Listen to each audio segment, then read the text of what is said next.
Por fin llegó el día de la matanza. Era un 11 de diciembre y en la calle hacía un frío terrible a eso de las 6 de la mañana, momento en el que Frasquito se asomó a lo alto de las escaleras. Tenía que esperar la llegada de sus dos hermanos para que le ayudasen a encender la lumbre y poner la caldera, llena de agua casi hasta los bordes, a calentar. Así ésta tendría la temperatura adecuada para cuando llegase la hora de matar los marranos.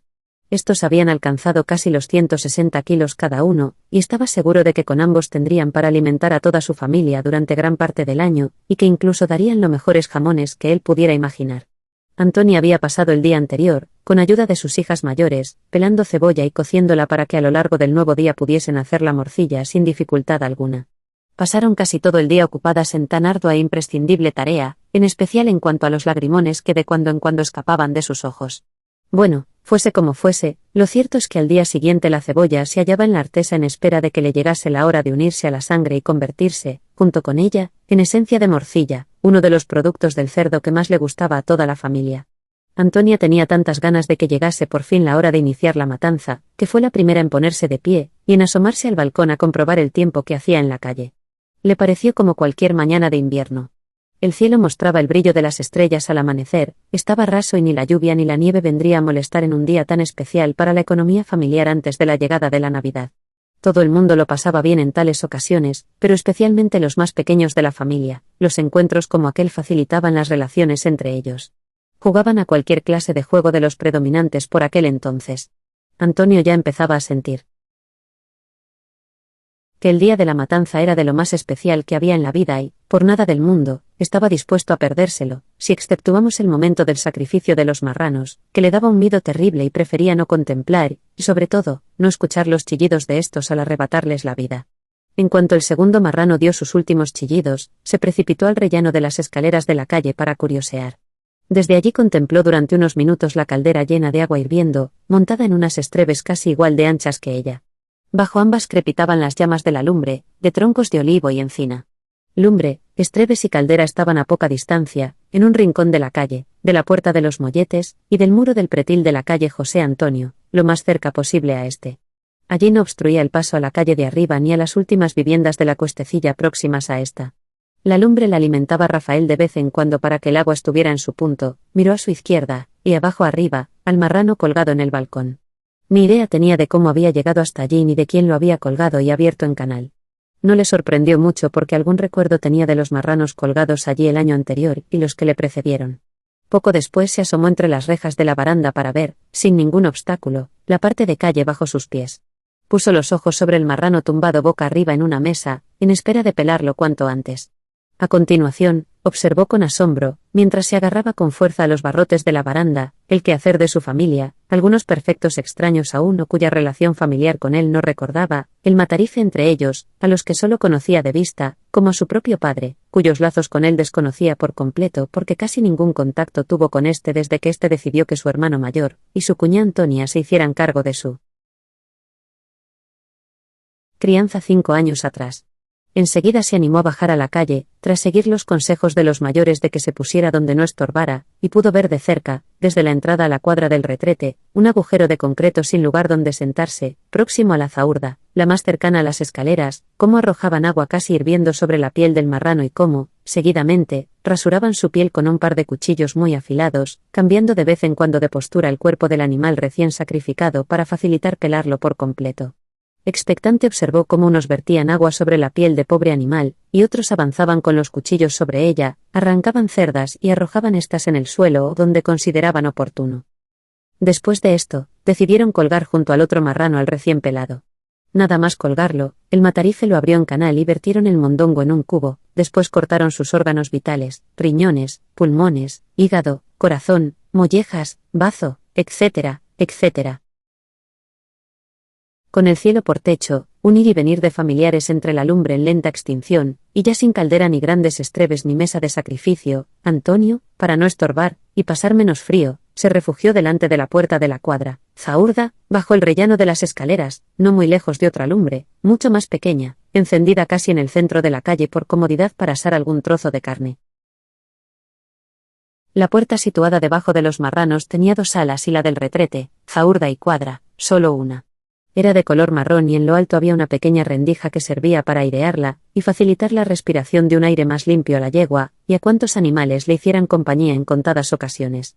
Justo enfrente se veía la casa de los Pilones, 2 padres, un hijo y 2 nietas, hermanas de madre.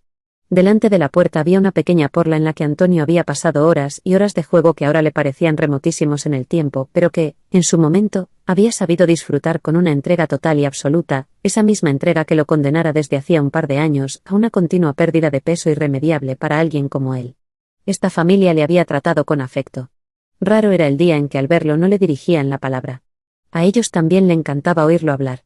Les resultaba sumamente gracioso el que al hacerlo se tragase parte de las palabras, tal y como le sucedía a María y a Paco, sus 2 primos más cercanos a él en cuanto a edad. Siempre lo atendían cordialmente, sobre todo por haber perdido a la madre, y que estuviese en esa edad en que no hay niño que no enternezca a las personas sensible. Los padres se llamaban Manuel y Encarna. Manuel era el segundo de los hijos del matrimonio, y María y Fina, hijas de Encarna, la primogénita. La primera, producto de una relación anterior que no cuajó, y la segunda, de su actual marido, el Enteraillo. Esta vivía en el portal de la Currica, última planta de una casa cuya fachada sur parecía a punto de derrumbarse, con 2 hijos y su esposo. Ambos hijos se llamaban Ramón y Narciso, que tendría apenas 8 meses de vida. Con Ramón Antonio pasaba días y días jugando. Ramón era un poco mayor que él, pero no llegaba a superar ni tan siquiera el año de diferencia. No obstante, la diferencia entre ambos era clara en cuanto al lenguaje. Ramón hablaba ya casi a la perfección, mientras que no. Sucedía lo mismo con Antonio y su peculiar forma de hablar. La casa era bastante pequeña en comparación con todas las demás, o al menos desde la calle lo parecía. Manuel no perdía ocasión para mostrarle a Antonio su cariño. Creía que sus muestras de afecto eran sumamente necesarias, y más tratándose de un niño tan sociable como él, y tan entregado a sus amigos, y a todo aquel que le tuviese en consideración. Manuel era uno de ellos y Antonio lo sabía más que de sobra, razón por la que siempre lo tendría en gran estima. Frente a la cuadra más alejada de las escaleras estaba la entrada al portal de la Currica. En él vivía también Josefa la Oreja. En realidad, todos cuantos habitaban en las distintas viviendas de aquel portal eran para Antonio completamente conocidos y lo tenían en buena estima, por no decir que lo consideraban como a uno más de su familia, pero si alguien destacaba en cuanto a idénticos sentimientos desde su punto de vista, ese era la tía Currica, y raro era el día en que no se aventuraba en su casa. Siempre solía hablarle con agrado y él sabía tenerlo en consideración. Igual cosa podía decir de su hija Carmen, la única que por aquel entonces le quedaba soltera. El marido también solía mostrarse cariñoso con él, aunque en la mayoría de las ocasiones le cortaba un poco que fuese tan serio. En realidad, su rostro mostraba que se trataba de un hombre algo enfermo que, además, había sufrido bastante a lo largo de la vida. También quedaba claro que debería de llevarle bastante años de diferencia, en aquellos entonces cosa bastante normal. Claro que quizá todo eso se debiera más al desgaste físico que a la diferencia en años entre ambos. Lo que sí quedaba más que claro era que ella mostraba una mayor alegría que él y un rostro mucho más joven. En verdad, sería una injusticia decir que de los habitantes de aquel portal hubiese alguien que tuviese en mayor consideración a Antonio, todos lo estimaban casi de la misma manera. Cierto es que con solo 5 años de edad, pocas putadas les había gastado ni tiempo había tenido para ello, ni posibilidad, como para que encontrasen una razón para odiarlo o cosa parecida. La verdad es que hasta entonces siempre se había mostrado como un niño sumamente noble e incapaz de hacerle daño a nadie, nadie le había hecho tampoco daño a él. Cuando la temperatura del día alcanzó lo medianamente soportable, Paqui, Manuela, Antonia y su cuñada Rosario, la mujer de Pepe, se encaminaron al arroyo La Grea con el mondongo para darle una buena limpieza y aprovechar las tripas de ambos marranos. Para hacer más fácil su transporte, cada mondongo iba metido en un caldero. Antonio tardó poco en seguir tras sus pasos. «Quédate aquí, que nosotras tenemos que ir muy lejos», le pidió mamá. «No, yo también quiero ir con vosotras». «No, que te puedes caer y hacerte daño. Donde vamos no es un buen sitio para que vengan los niños. Juega mientras con los primos y las primas». Tras estos ruegos, y ante la insistencia en que no las acompañase, no le quedó más solución que regresar, dominado por una honda tristeza, junto a sus primos y primas. Sabía que podría seguir jugando con ellos sin dificultad alguna o bien curioseando en cuanto tuviese que ver con el mundo de la matanza, un mundo que, a su edad, le resultaba casi completamente desconocido, por lo que se sentía, a veces, como un explorador del mundo aquel. Pronto se olvidó de la tristeza que le supuso que mamá no lo dejase ir con ellas a donde fuese que fueren. Le resultaba duro separarse de ella cuando más le apetecía su compañía y seguir sus pasos. Hasta el momento, siempre le había transportado a lugares de cuya existencia no tenía ni puta idea, pero en los que siempre se solía sentir estupendamente, lugares que apenas recordaba pero que ya le resultaba posible reconocer como reales o bien como cercanos a esa ficción que a veces los niños confunden con la realidad. A sus 5 años y casi 4 meses y medio de edad, tenía pocos juegos donde elegir, aunque no le faltaban compañeros apropiados para llevarlos a cabo. Yo quiero seguir jugando, les dijo al encontrarse de nuevo entre sus primitos y primitas. Él era de los más pequeños, y lo único que solía hacer era aprender de los mayores a jugar a cualquier cosa que estos supiesen convertir en juego. Lo normal, la mayor parte de las veces, era que jugase con ellos a las mamas y a los papas. Después de regresar de lavar las tripas necesarias para embutir morcillas, chorizos, longanizas, salchichas y salchichón, etc., Antonia, su hermana Josefa, su cuñada Rosario y sus 3 hijas mayores, Carmela, Paqui y Manuela, decidieron empezar a preparar la morcilla de una vez por todas. Para parte de esta contaban con tripas compradas en el practicante, las de los marranos eran insuficientes. En este y la Bercera compraron también parte de las especies e ingredientes necesarios para las distintas clases de embutidos, ingredientes que la familia no podía fabricar o cultivar: sal, azúcar, canela, anís, clavo, comino, pimienta molida o en grano, nuez moscada. El orégano lo cultivaba entre las gallombas de debajo de la era y del estanque, protegido, además, por zarzales y estacas. El pimentón lo conseguía de freír pimientos colorados secos y machacarlos en el mortero con paciencia. No tenían tiempo que perder si querían acabar de hacerlas aquel mismo día. Los ingredientes para estas se extendían por mesas y artesa tanto en la cocina como en la habitación donde mezclarían estos antes de decidirse a embutir dicha mezcla con ayuda de embudos, llenándolo todo con sus penetrantes e intensos olores. Entraba la luz del día por la puerta que daba al corredor. Allí jugaban los más pequeños de la familia, curioseando en la abertura que se abría hacia el cielo desde el bar del zorro o bien entretenidos en cualquier otra cosa que solo a ellos parecía interesar. Sus voces resultaban sumamente agradables para madres, tías y hermanas mayores, por lo que, en ocasiones, estos acababan formando parte de las conversaciones que solían mantener mientras se dedicaban a trabajar. Pues parece que Antonio adelanta poco en su habla. Pues al menos ya se le va entendiendo algo. Hasta hace poco resultaba imposible del todo. La verdad es que se le está pegando la forma de hablar de mi Paco y de mi María. Ninguno de ellos sabe pronunciar bien algunas palabras. Ya irá aprendiendo, tampoco hay que darle mucha importancia a que hable ahora tan mal. Pues con 5 años y medio, lo normal es que ya hablen los niños bien. Vamos, ni mi Rafael ni mi Carmela han tenido nunca dificultades al hablar. Peor hablan Paco y María, pa' la edad que tienen. Resulta divertido oírlos, pero hablan fatal, opinó Paqui, que por algo era su hermana. Antonia se decidió por fin a mezclar los diversos ingredientes de la morcilla. Para ello usaría la artesa que solía utilizar para hacer el pan. Esta reunía todas las condiciones de amplitud como para que el trabajo resultase a todas mucho más fácil, y no se estorbasen las unas a las otras. «Paqui, ayúdame a traer la artesa aquí», le pidió la madre. Seguidamente, las dos se encaminaron, escaleras abajo, a la pequeña habitación en la que solía guardarla cuando no necesitaba hacer uso de ella. Para llegar a esta había que subir unos cuantos peldaños de escaleras. Antonia prendió la luz y toda la habitación quedó por completo iluminada, mostrando los distintos cacharros que había ido acumulando a lo largo de los años como ayuda a su labor de ama de casa. La habitación aquella le solía servir de despensa para guardar los jamones, salarlos, al igual que el tocino y demás productos de la matanza, por lo que en una esquina se veían amontonadas las cajas en las que solía salarlos su cuñado y su marido. La artesa estaba situada junto a estos. Se notaba que no hacía mucho tiempo que había sido usada por última vez, ni siquiera 2 días. La anunciaba su intenso blancor.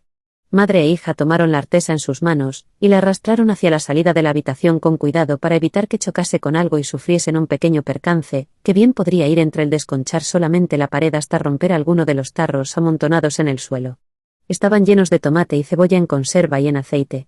Sobrante uno al menos, y le servirían para que la familia dispusiese de tan grato producto de la tierra durante todo el invierno y, quizá, parte de la primavera, si sabían usarlo con moderación. Ya en la puerta, solo les quedó bajar los 5 o 6 trancos que descendían hacia la cocina, y después subir los 3 o 4 que ascendían a la habitación en la que les esperaban el resto de las mujeres, decididas a echar una mano en cuanto al mundo de la morcilla se refiere, al menos por aquel momento. Antonia y Paqui dejaron finalmente la artesa encima de la mesa, situándola justo en el centro de esta para que su firmeza fuese aún mayor, y pudiesen realizar su trabajo sin el peligro de que se desparramase el inminente contenido por el suelo, con la consiguiente catástrofe para la familia, quedarse sin morcilla, cosa que nunca había sucedido y nunca debería de suceder, al menos según opinión de Antonia y, en general, de todas ellas. Tú y Manuela ya podéis ir echando esa tinaja de cebolla en la artesa. Les pidió la madre mientras se arremangaba las mangas del abrigo, camisa y camiseta, así evitaría que se le ensuciaran los respectivos puños. Ambas se acercaron a la tinaja y la levantaron con fuerza, transportándola seguidamente junto a esta. La elevaron en el aire lo suficiente como para superar los bordes de la artesa, y poder verter su contenido en ella sin dificultad. Vertieron la cebolla en ella y se desparramó por su lisa superficie casi hasta ocuparla en su totalidad. El olor que desprendía se adueñó de la habitación e incluso de las contiguas a ella. Era un grato olor a cebolla cocida que no desmerecía en nada a cualquier otro olor de los distintos productos de la madre naturaleza. Eso sí, el ambiente resultaba, por esas mismas razones, un poco pesado, por no decir que en exceso. Seguidamente hicieron lo mismo con la otra tinaja, por lo que la artesa acabó llena de cebolla casi hasta la mitad. Ahora solo le quedaba verter sobre ella la sangre de los dos marranos, añadir las especies y revolver la masa hasta conseguir una mezcla homogénea al máximo. Después, ya todo se limitaría a ir envasando en las tripas dicha masa y conseguir, de esa manera, unas morcillas estupendas, al menos a simple vista, ya que la prueba de fuego les llegaría si eran capaces de superar su paso por el agua caliente, medida cautelar que toda familia tomaba en tales momentos para asegurarle una buena cura a cada una de ellas, y que no se les echasen a perder durante los largos días que debían aguantar hasta ser finalmente pasto del hambre durante el invierno y la primavera, etc. Siendo un producto de tan agradable sabor, lo normal era que ni siquiera alcance para mediados del verano. Caliente es una delicia, frío y bien curado, un manjar de los que a casi todos gusta gozar más tarde o más temprano, la gozó Luis de Góngora. Las encargadas de verter la sangre fueron Antonia y su hermana. El lebrillo en el que se hallaba pesaba lo suficiente como para que verterla entre dos fuese mucho más aconsejable que entre una, y mucho más seguro. Con no mucho esfuerzo por ambas pero con la suficiente decisión, rociaron de sangre la cebolla.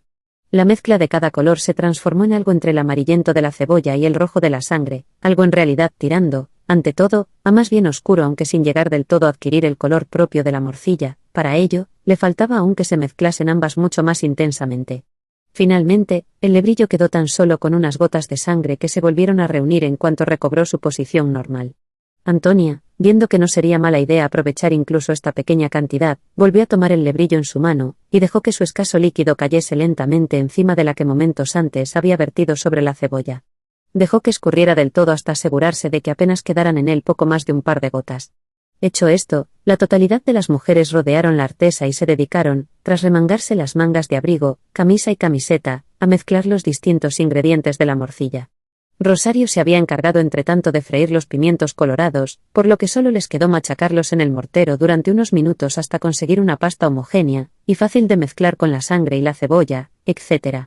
El pimiento o pimentón solía darle un sabor especial a la morcilla, de ahí que muchas personas lo considerasen el verdadero toque de magia que se le podía dar a esta. Cuando Rosario acabó de moler los pimientos, la pasta conseguida se añadió a los demás ingredientes de la morcilla. De mezclar estos en una sola masa más bien tirando a rojizas se encargaron cada una de las mujeres que había alrededor de la artesa, entre conversaciones más o menos íntimas, más o menos públicas del mundo en el que les había tocado en suerte vivir. Como era normal, una de las conversaciones más típicas entre mujeres es el mundo de los hombres, y sobre cómo se suelen llevar con sus maridos a tal altura de su vida matrimonial. 6 brazos fueron suficientes para conseguir una masa y una mezcla de gran homogeneidad. Era la única manera de lograr que las morcillas reuniesen por igual los distintos ingredientes y que no saliesen más cargadas de, por poner un ejemplo, de pimentón que de cebolla. Las 3 eran unas expertas en el tema, y sabían muy bien cómo deberían realizar su trabajo. No, a esa edad nada tenían ya que aprender al respecto. La experiencia de la vida les había bastado para convertirlas, al menos en el tema en cuestión, en auténticas y entregadas fabricantes de morcillas.